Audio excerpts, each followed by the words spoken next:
오늘의 말씀은 마가복음 1장 35절에서 39절 말씀입니다. 새벽 아직도 밝기 전에 예수께서 일어나 나가 한적한 곳으로 가사 거기서 기도하시더니 시몬과 및 그와 함께 있는 자들이 예수의 뒤를 따라가 만나서 이르되 모든 사람이 주를 찾나이다. 이르시되 우리가 다른 가까운 마을들로 가자. 거기서도 전도하리니 내가 이를 위하여 왔노라 하시고 이에 온 갈릴리에 다니시며 그들의 여러 회당에서 전도하시고 또 귀신들을 내쫓으시더라. 아멘. 손재훈 담임 목사님께서 한적한 곳으로 가라라는 제목으로 말씀 전해주시겠습니다.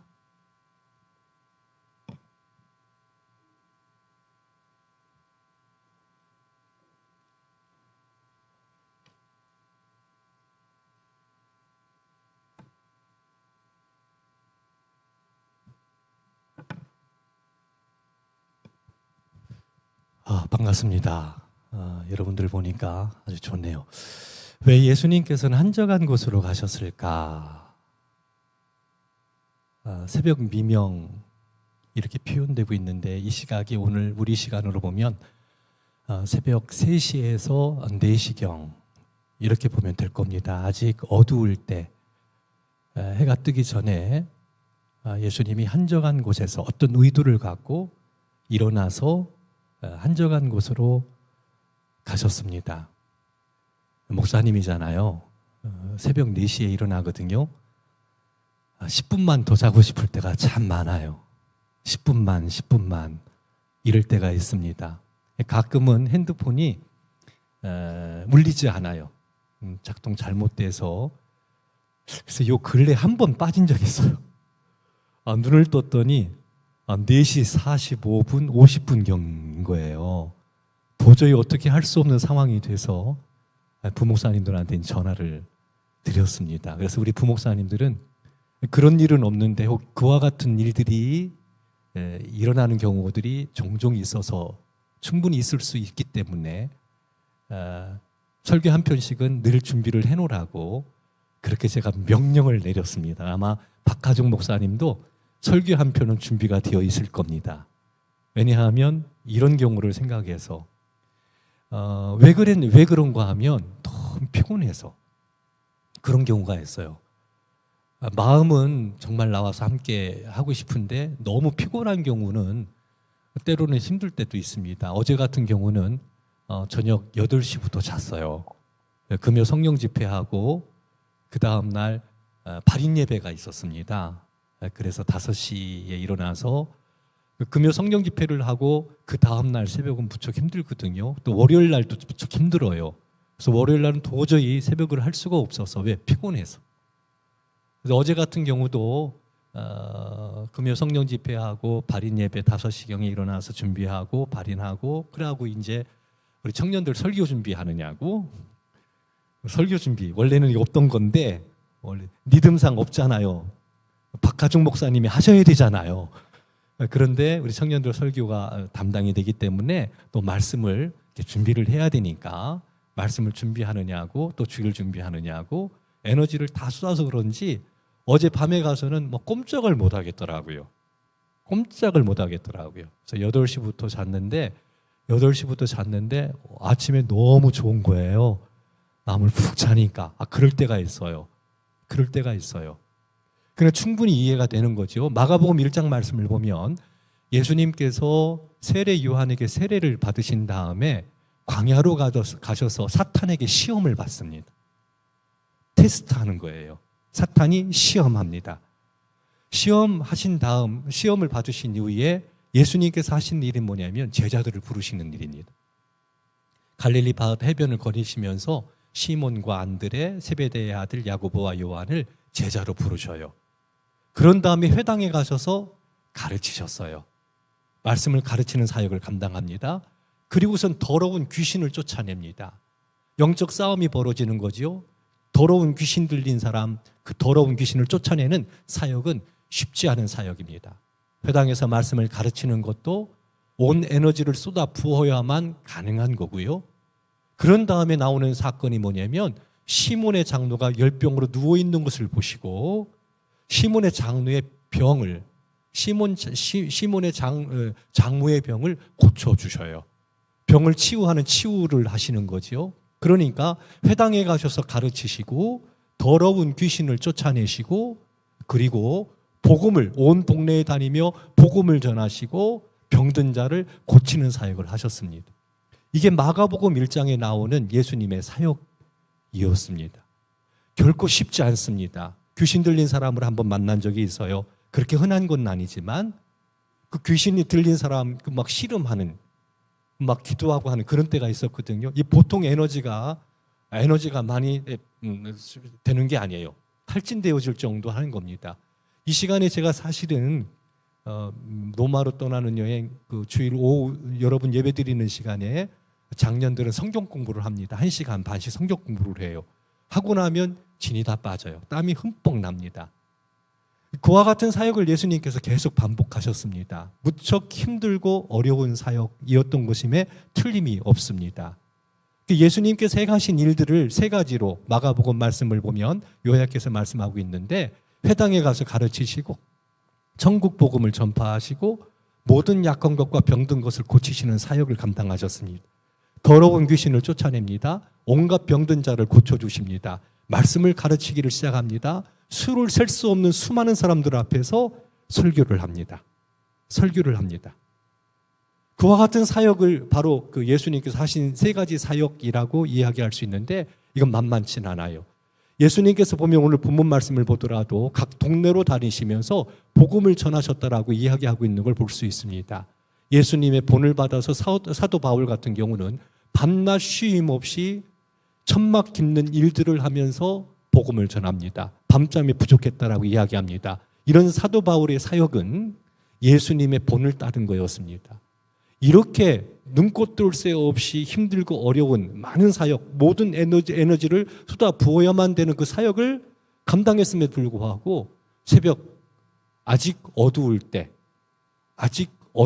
해가 뜨기 전 예수님께서는 한적한 곳으로 가셨습니다.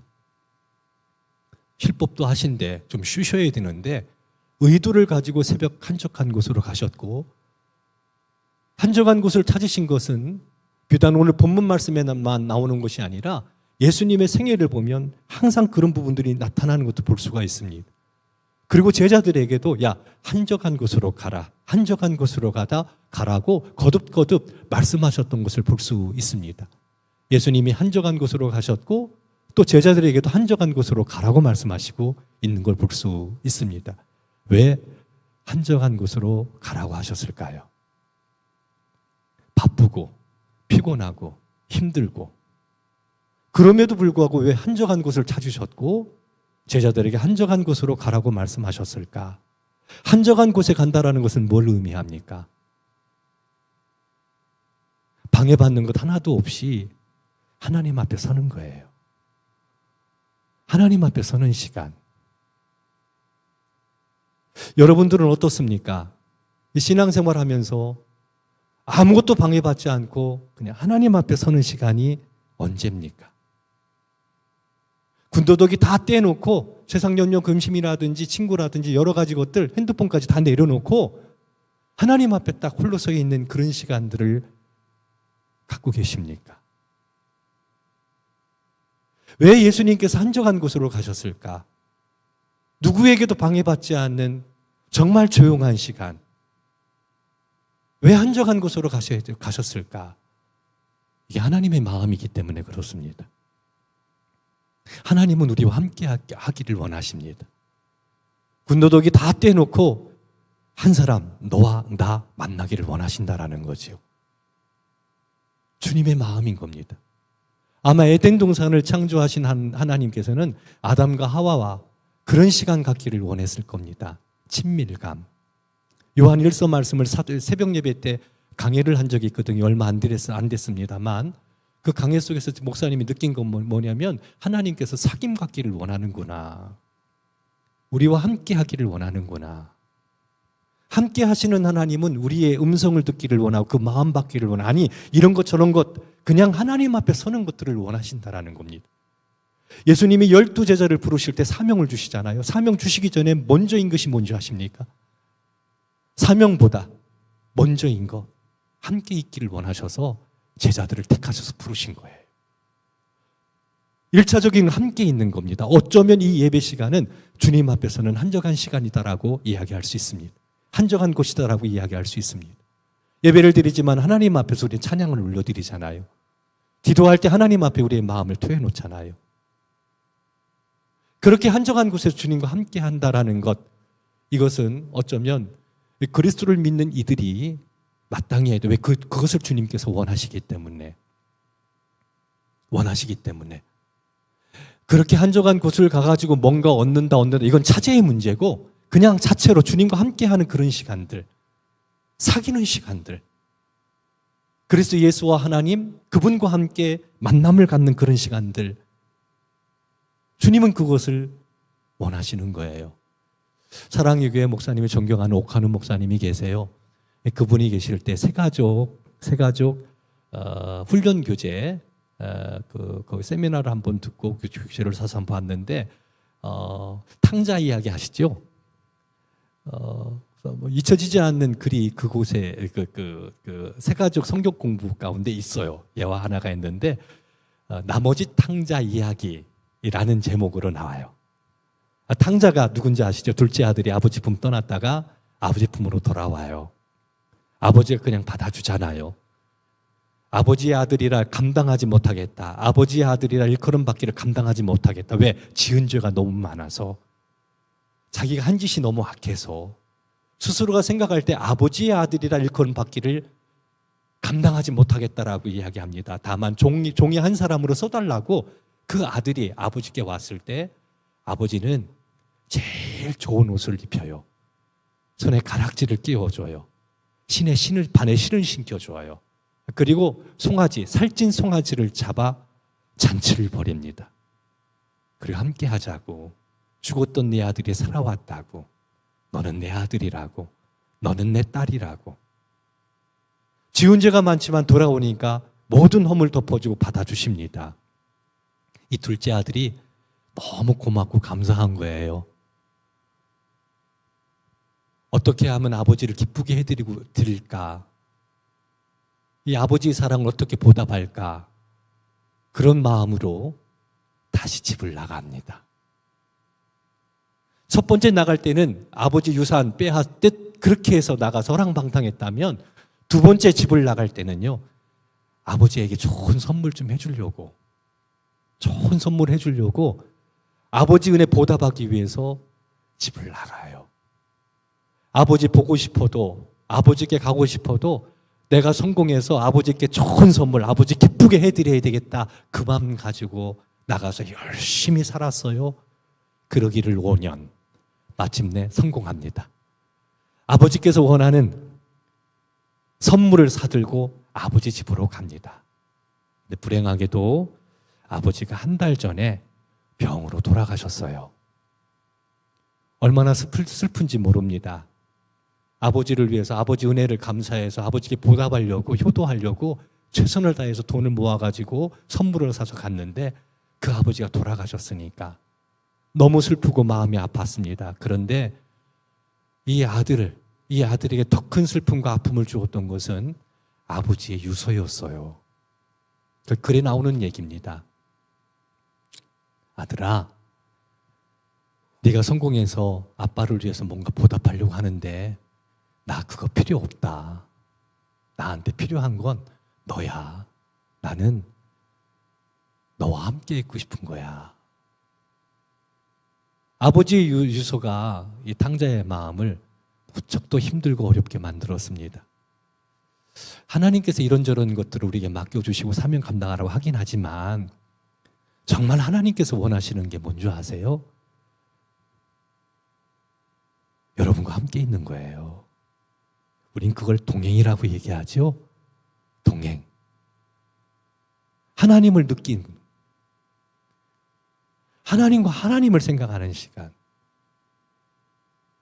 하나님과 마음이 통하는 그런 시간, 그냥 하나님이 좋아서 그 하나님 앞에 서 있고, 그 사귐이라고 표현할게요. 요한일서는 사귐이라고 표현합니다. 사귐. 또 다른 말로는 교제라고도 표현해요. 교제. 함께 있는 거. 함께 있는 거. 우리가 찬양을 드리고 또 목사님 설교하잖아요. 또 이제 나가서 신방하잖아요. 그날도 그랬어요. 새벽 예배 드리고 출근을 해서 말씀 묵상하고 그리고 신방 가고 설교하고 예배하고 설교하고 막 했는데 뭔가 허전한 거예요. 온종일 하나님 교회 안에서 귀한 사역 감당했는데 왜 마음이 허전할까? 왜 마음이 허전할까? 곰곰이 생각하다가 느낀 게 있어요. 묵상할 때 그냥 한 거예요. 묵상은요, 하나님과 함께 하는 시간이잖아요. 그걸 놓친 겁니다. 아, 그럴 수 있겠구나. 아, 이런 거구나. 충분히 하나님과 교제하고 사귐을 갖는다라는 거, 이거 놓칠 수 있겠구나. 하나님을 위해서 일하다가 이거 놓칠 수 있겠구나. 찬양하다가 설교하다가 봉사하다가 이거 충분히 놓칠 수 있겠구나.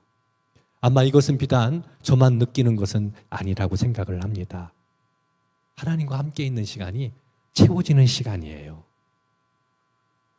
바쁘게 움직이다 그 놓쳐버리면요, 사실은 아무것도 아니에요. 아무것도 아니에요. 나 자신이 허전한데요, 공허한데요. 그냥 하나님을 느끼는 그런 시간들. 바쁘게 사역을 감당하셨지만 예수님께서는 그래서 일어나셔서 한적한 곳에 가셨어요. 습관 따라 가신 곳이 있습니다. 나중에 성지순례 가시면 느끼실 거예요. 예루살렘이 보이는 맞은편에 있는 감난산. 예수님께서 십자가 짊어지시기 전에 들어가셨던 그 동산. 습관처럼 예수님께서 늘 가셨던 장소였습니다. 이것은 예수님만 그랬던 것이 아니죠. 아브라함 같은 경우도 인생의 성공이나 쓴맛 이런 것들을 본 뒤에는 늘 거듭거듭 반복되어 나오는 것이 뭐냐면 아브라함이 상수리 나무 아래 서 있다라는 표현이에요. 상수리 나무 아래 가 있는 아브라함의 모습. 그곳에서 아브라함은 하나님을 느끼는 겁니다. 하나님 앞에 서는 겁니다. 이거 대단히 중요합니다. 주님이 원하십니다. 모세가 엄청난 사역을 감당했잖아요. 그런데 모세의 사역 삶 가운데 아주 핵심적인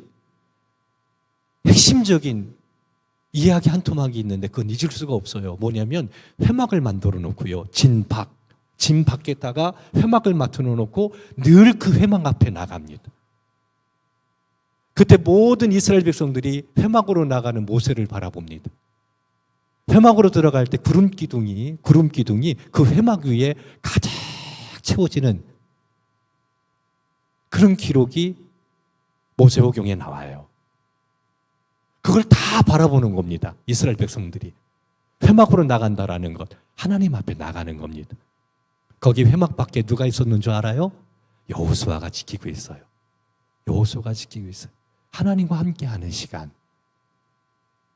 함께하는 시간. 목사님 큐티하잖아요. 말씀 묵상하거든요. 근데 그거 아세요? 하나님이 교제하지 않고 그냥 묵상할 때 있어요. 그런 거 말고 쉽게 얘기해서 그런 얘기 많이 하잖아요. 계급장 띄고 얘기하는 것처럼 다 내려놓고 그냥 하나님 앞에 딱 서는 거예요. 그 시간. 그냥 하나님을 느끼는 시간.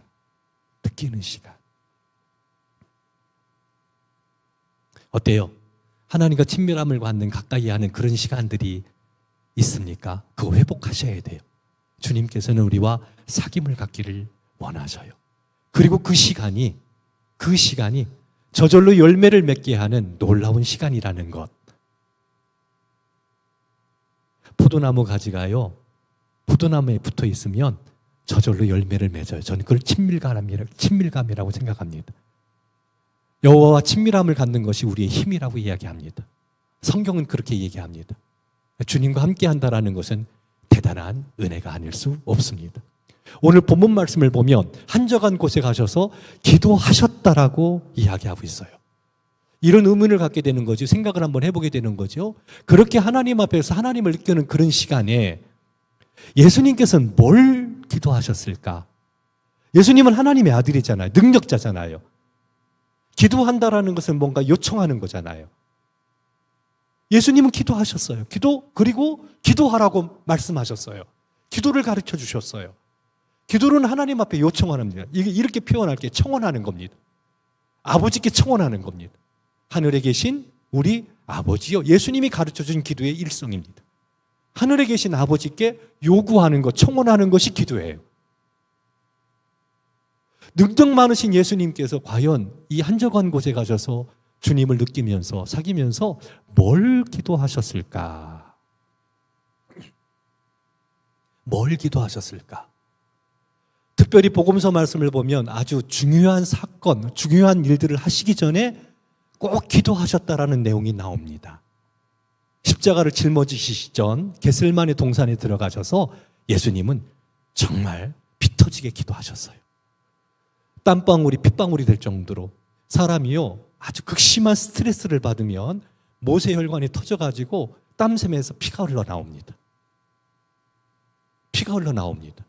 그러니까 엄청난 스트레스를 받은 거예요. 왜? 십자가를 짊어진다라는 것이 무엇인지를 알았기 때문에. 그래서 땀방울이 핏방울 정도, 땀샘에서 핏물이 흘러나오는 것처럼 그 겟세마네 동산에 들어갈 때 예수님 내가 죽을 것 같다.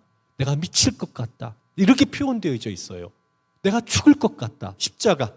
그리고 하나님 앞에 이 잔을 내게서 옮겨달라고.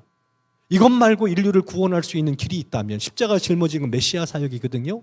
구원자가 십자가를 짊어짐으로 구원을 가져다 주신 사건이에요. 사단의 권세를 꺾어버린 사건이 십자가를 짊어지는 거거든요. 그 죽음을 통해서 죄 문제 해결됐잖아요. 죽음의 문제 해결됐잖아요. 사단의 권세에서 우리가 벗어나 하나님의 자녀가 되잖아요. 예수 그리스도의 죽음을 통해서. 그 사역을 위해서 이 땅에 오셨는데 그건 너무 힘들고 어려운 거였어요. 그러니까 기도하십니다. 내 뜻은 이렇습니다. 나는 이렇습니다. 이런 마음을 가지고 있는데 이거 안 될까요? 이거 안 될까요? 그러나 나중에 예수님이 이렇게 기도하지요. 내 뜻대로 마시고 아버지 뜻대로 되기를 원합니다. 그리고 십자가 짊어지고 그 십자가 형을 받으시고 십자가의 길을 걸어가셔요. 그때 기도하셨어요. 또 제자를 부르실 때 기도하셨어요. 제자들이 누굽니까?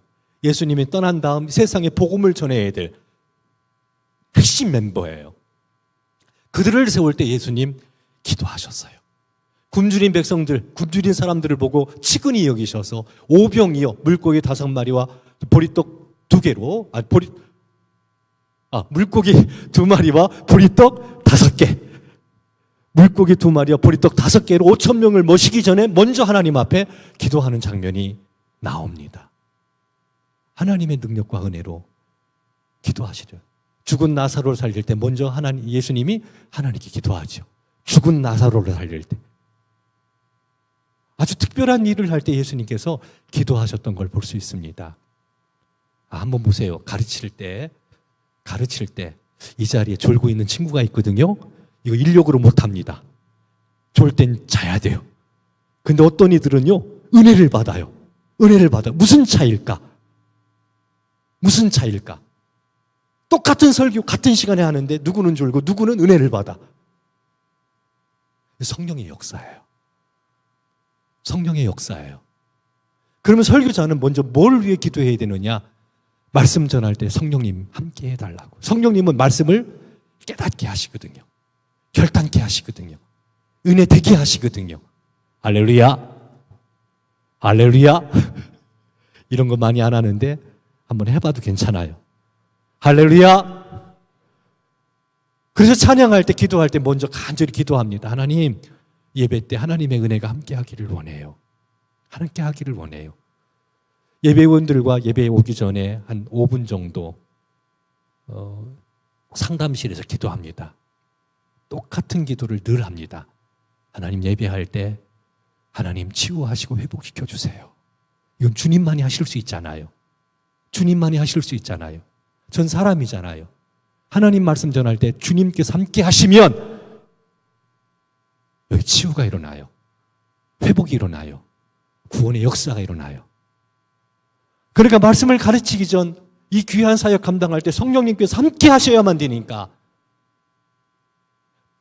더러운 귀신을 쫓아낼 때 어떻습니까? 흔히들 그런 얘기합니다. 사람의 수 5, 귀신의 수 6, 하나님의 수 7, 그렇게 얘기합니다. 사람이 귀신을 감당할 수가 없어요. 5가 6을 감당할 수가 없어요. 7만이 감당할 수가 있습니다. 귀신을 쫓아내는 것은 사람이 하는 게 아닙니다. 주의 영이 함께 하셔야 됩니다. 이 귀한 사역. 병든 자를 고칠 때 어떻게 병든 자를 고칠 수 있습니까? 인간의 힘으로 아니지요. 그리스도의 능력으로 고친다는 거죠. 그리스도의 능력은 어떻게 옵니까? 주님께서 도와주셔야만 되는 거예요. 그러니 뭐 해야 돼요? 기도해야 되는 거예요. 사명을 감당하기 위해서 그 사명을 통해서 영혼을 구원하고 이 땅을 새롭게 하는 것 인간의 힘으로 불가능합니다. 그런데 하나님의 은혜가 필요한 겁니다. 그래서 예수님께서는 한적한 곳에 가셔서 그 사명 감당을 위해서 기도하지 않으셨을까? 이런 상상을 해보는 거죠. 예수님이 도대체 하나님께 뭘 기도하셨을까? 뭘 기도하셨을까? 사명이죠. 사명이죠. 여러분 그거 아십니까? 예수 그리스도를 믿는 이들은 사명자라는 거. 사명자라는 거. 문화 비유를 보면 모든 이들에게 똑같이 한 문화씩을 주십니다. 달란트 비유는 차이가 있어요. 5달란트, 2달란트, 1달란트 차이가 있는데 문화 비유를 보면 10사람에게 똑같이 한 문화씩 줍니다. 주님께서 우리를 부르실 때에는요, 특별한 목적이 있으셔서 부르셨어요. 하나님 나라와 의를 위해서 일하라고. 너희는 먼저 그의 나라와 그의 의를 위하여 구하라. 말씀하셨어요. 먹는 것보다 마시는 것보다 먼저 구해야 될 것이 하나님 나라와 의라는 거죠. 다시 말해서 하나님 나라 백성으로 삼아주시고 이 땅에 하나님 나라를 오게 하는 사람, 이렇게 보시면 되는 겁니다. 이렇게 보시면 되는 겁니다. 사명자예요. 사명자로. 그러면 예수님께서 하셨던 3가지 사역을 감당해야죠. 사명자로서 복음 전파하고 말씀을 배우든지 가르치든지 해야 되고, 그리고 섬김, 사랑으로 섬기는 귀한 사역을 감당해야 되는 겁니다. 따라합시다. 지금 있는 곳에서 하고 있는 일을 통해 이 사명 감당하라는 겁니다. 다 목사가 되라는 얘기 아닙니다. 다 선교사가 되라는 얘기 아닙니다. 지금 있는 곳에서 지금 하고 있는 일을 통해서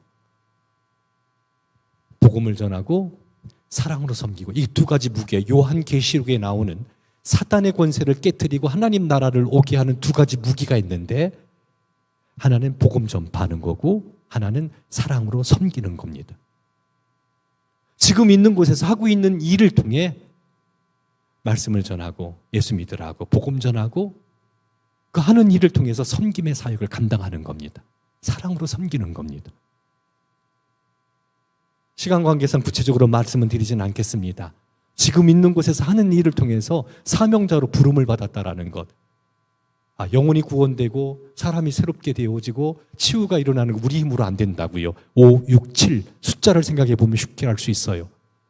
세상은 사단의 권세 아래 있잖아요. 그에 비하여 우리는 턱없이 약하디 약한 존재잖아요. 우리에겐 누가 필요합니까? 하나님의 은혜가 필요합니다. 능력이 필요합니다. 하나님은 우리를 통해서 일하시는 거예요. 우리를 통해서 일하시는 거예요. 주 3부 예배 때 제가 주일 예배 때 간증을 좀 했어요. 지난주 엊그저께 금요 성령 집회 때 있었던 일입니다. 성령 집회는 목사님이 특별한 의미를 가져요. 주의 성령이 함께 임하는 시간, 치유와 회복이 일어나는 시간, 막 부르짖기도 하고 찬송을 부리고 그래요. 안수기도도 해요. 그날은요. 믿음 갖고 합니다. 힘들고 어려우신데 그 역사를 믿고 기도합니다. 기도하는데 기도하고 나가는데 한 분이 저를 막 뒤에서 쫓아나와요. 저를 봐요. 아마 구체적으로는 내가 3부 예배, 이 주일 예배 때 말씀을 드리진 않았는데 선교사님이세요. 선교사님이라고 그래요. 그 남편과 함께 선교 사역을 감당했는데 여의도 순복음교회에서 파송받아서 선교 사역을 감당했는데 그날 금요 성령 집회 때 금요일 날이죠. 지난주 금요일 날 발인 예배를 드리고 발인하고 예배 나오신 거예요. 예배 나오신 거예요. 일평생 남편과 함께 선교지에 가가지고 사역을 감당하다가 남편이 병들어서 돌아가셨고 그날 장사를 치른 거예요. 얼마나 슬프고 힘든 마음이겠어요. 근데 금요 성령 집회니까 습관처럼 선교사님이니까 나와서 앉아서 예배를 드린 거예요. 근데 공교롭게도 설교가 뭐였지요? 어떤 본문이냐면 때와 시기는 너희가 알지를 못한다. 마지막 때에 대한 이야기였어요. 마지막 때에 대한 이야기. 예수 그리스도를 믿다가 죽은 사람들이 어떻게 될까? 이 이야기. 거기 본문 말씀을 보면 깨든지 자든지 이 표현은 뭐냐면 죽든지 살든지 죽든지예요. 예수 그리스도를 믿는 이들에게는 하나님이 늘 함께 하신다고. 죽었을 때에도 하나님이 함께 하신다고. 이게 이 성도님에게는 큰 은혜가 됐어요. 위로가 됐어요. 그분 그러시더라고요. 주님께서 나에게 말씀해 주셨어요. 그게 큰 은혜가 됐어요. 뭐를 통해서요? 목사님의 설교를 통해서. 목사라는 위치가 그런 거잖아요. 목사의 자리에서 말씀을 준비하고 하나님의 은혜를 구하고 말씀을 선포하는 거잖아요. 그때 성령께서 역사하시는 거잖아요. 그분에게 그 말씀이 들려온 거예요. 그 말씀이 들려온 거예요. 위로를 받았어요. 평생을 함께 했는데 먼저 가셨잖아요. 헤어짐에 쓸쓸함이 있잖아요. 그렇지 않다고. 예수님 재림하실 때 하나님이 데리고 오신다고. 이 말씀 속에서 이분은 소망을 갖게 됐어요. 다시 만남에 대한 소망. 아, 끝이 아니구나. 끝이 아니구나. 다시 만나는구나. 하나님께서 그렇게 말씀하셨다라는 거예요. 그리고 무릎 꿇고, 바닥에 무릎 꿇고 기도해달라고. 기도해달라고. 기도하는 시간을 가졌습니다. 야, 어떻습니까? 어떻습니까? 한나? 금요 성령집회 나왔는데 그냥 예배 들어갔죠. 그죠? 슬기. 그렇죠. 근데 누군가는 어때요? 누군가에게는 뭐가 일어나요? 그런 시간이었다는 거죠. 그런 시간이 있어요. 한 가지 더 설명을 드릴게요. 임신을 못해가지고 기도하고 있는 가정이 있었어요. 우리 교회에 그런 가정들이 꽤 많아요. 그때도 금요 성령 집회에 나왔어요. 용인에 살거든요. 아니, 평택에 살거든요. 어머니 댁에 와서 금요 성령 집회에 나왔는데 딱 들어오는데 본문 말씀이 뭐였냐면 한나 이야기였어요. 한나 이야기. 애기 주세요. 애기 주세요. 임신했을까요? 안 했을까요? 렘바의 말씀을 받아들인 거예요. 아기가 잘 크고 있어요. 특별한 아이로 보여요. 무슨 얘기입니까? 똑같은 설교를 듣는데 누군가는 태의 열매가 맺혀지고 만남의 복을 이루고 치유가 일어나고 위로를 받고 격려를 받는다는 거죠. 지금 여러분들이 하고 있는 일, 머무는 장소에서 복음을 전하고 사랑을 실천할 때 주께서는 그 일들을 행하신다라는 겁니다. 이 그림을 그려놓고 우리는 그러므로 어떻게 해야 되느냐? 주께 기도해야 되는 거예요. 주님의 능력을 기도해야 된다라는 거죠.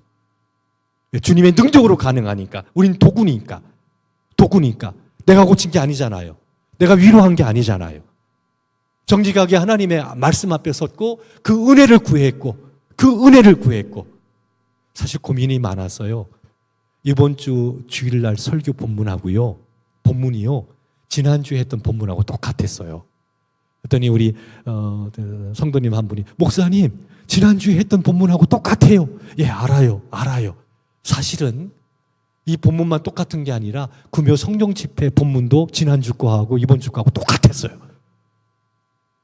왜? 이어서 설교하다 보니 반드시 해야 될 부분들이 있어서. 그런데 그때 그 자리에 그분이 앉아 있었던 겁니다. 오늘은 설교했는데 한 분이 나가면서 목사님 이제 평안해졌어요.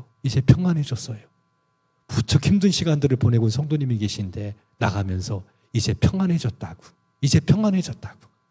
활짝 웃으면서 나가셨어요. 야, 이게 뭡니까? 하나님의 은혜가 있는 겁니다. 그 은혜가 기도를 통해서 역사하시는 거죠. 그러니 한적한 곳에 가지 않을 수가 없고요. 기도하지 않을 수가 없는 겁니다. 사망의 그늘에 앉아 고통받고 있는 사람들, 마지막 심판의 때를 준비하지 못하고 살아가고 있는 그 불쌍한 영혼들, 고통 가운데 아파하고 힘들어하고 있는 영혼들, 그리스도의 능력이면 치유되고 회복되는데, 성경은 그것을 우리에게 이야기해 주는데, 거기 핵심적인 자리에 우리를 사명자로 불러주셨는데, 하나님께서 함께 하시면, 우리 기도를 들어주시는 하나님께서 함께 하시면 그와 같은 일들은 일상이 될 텐데, 예수님께서는 그것을 정확하게 꿰뚫어 보셨던 겁니다. 먼저 하나님 앞에 한적한 곳에 가서 하나님을 느끼는 거예요. 그러게 사명을 위해서, 영혼 구원의 사명, 고단한 인생을 치유하는, 회복시켜주는 그 귀한 사명, 하나님 앞에 간구하는 거죠. 하나님께 간구하는 거죠. 하나님께서는 그런 예수 그리스도, 그분에게 능력을 주시고 함께 하셔서 가는 곳마다 어둠이 물러가고 사단의 권세가 꺾여져 나가고, 말씀을 보면 이렇게 기록하고 있습니다. 제가 읽어드립니다. 새벽 아직도 밝기 전에 예수께서 일어나 나가 한적한 곳으로 가사 거기서 기도하시더니, 3절, 38절, 이르시되 우리가 다른 가까운 마을들로 가자. 거기서도 전도하리니 내가 이를 위하여 왔노라. 39절 우리 다 같이 함께 읽습니다. 이에 온 갈릴리에 다니시며 그들의 여러 회당에서 전도하시고 또 귀신들을 내쫓으시더라. 귀신이 쫓겨나가는, 귀신의 권세에 잡혀서 고통받고 병들고 아파하고 괴로워하고 힘든 시간 보내고 있는 그들을 온전케 하는, 귀신을 쫓아내므로, 그게 어디서부터 비롯된 겁니까? 그 능력과 힘이 바로 한적한 곳에 가서 하나님 앞에 섰을 때, 하나님의 은혜를 구할 때, 우린 사명자입니다. 지금 머무는 장소, 하고 있는 일, 그게 어떤 것이든지 어느 장소이든지 하나님께서는 그곳에서 이 사명, 영혼들을 구원하고 하나님의 은혜의 덕을 끼치는, 그래서 하나님께로 돌아오가 하나님 주신 놀라운 은혜로 새롭게 되어지는 그런 세상을 위해서 우리를 부르셨다라는 것. 지금 만나는 사람, 하고 있는 일, 머물고 있는 장소, 가정이든 일터든 학교든 그곳에서 하나님께서 우리에게 맡겨주신 사명이 있다라는 거, 내가 사명자라는 거, 이거 꼭 기억하시고, 이 사명 감당해서 새롭게 하기 위해서는 하나님의 도움이 필요하기에, 하나님의 능력이 필요하기에 하나님께 기도하고, 그 사명보다 더 우선적인 것은 뭡니까? 하나님이 함께 하기를 원한다라는 거 기억하시고 한적한 곳으로 가는 우리 성도 여러분들, 우리 청년들 되기를 주님의 이름으로 축원합니다. 하나님 아버지, 간절한 마음으로 주님께 기도합니다. 예수 그리스도를 알지 못했던 우리를 불러주시고 함께 있기를 원하시는 주님의 마음 헤아리게 하옵소서. 내가 너와 함께 있기를 원한다. 내가 너와 함께 있기를 원한다. 이 주님의 마음, 아버지 하나님, 그래서 한적한 곳을 찾을 수 있는 저희들 되게 하여 주시옵소서. 아버지 하나님, 사명자로 내가 머무는 곳, 행하는 일을 통해서 이 땅에 하나님 나라 오게 하는 것, 이 주님께서 맡겨주신 사명인데 내 힘 가지고 어찌할 수 없음을 고백합니다. 하나님 앞에 기도할 때 아버지께로부터 내려오는 은혜와 사랑으로 머무는 곳마다 행하는 일을 통해서 아버지 하나님, 많은 사람들에게 복음을 전하고 사랑을 실천함으로 그들이 주께로 돌아오고 고단하고 힘든 삶이 새로워지는 아름다운 역사가 일어나도록 은총을 다하여 주시옵소서. 주님께서 교제를 원하신다라는 것, 그리고 내가 사명자다라는 것 깊이 새겨서 한적한 곳을 찾을 수 있는 지혜로운 주의 자녀들이 되게 하여 주시옵소서. 주님 만나게 하시고 능력받게 하시고 머무는 곳마다 행하는 모든 일들 가운데 하나님의 이야기가 들려지는 복 있는 삶이 되게 하여 주시옵소서. 예수님의 이름으로 기도드리옵나이다. 아멘.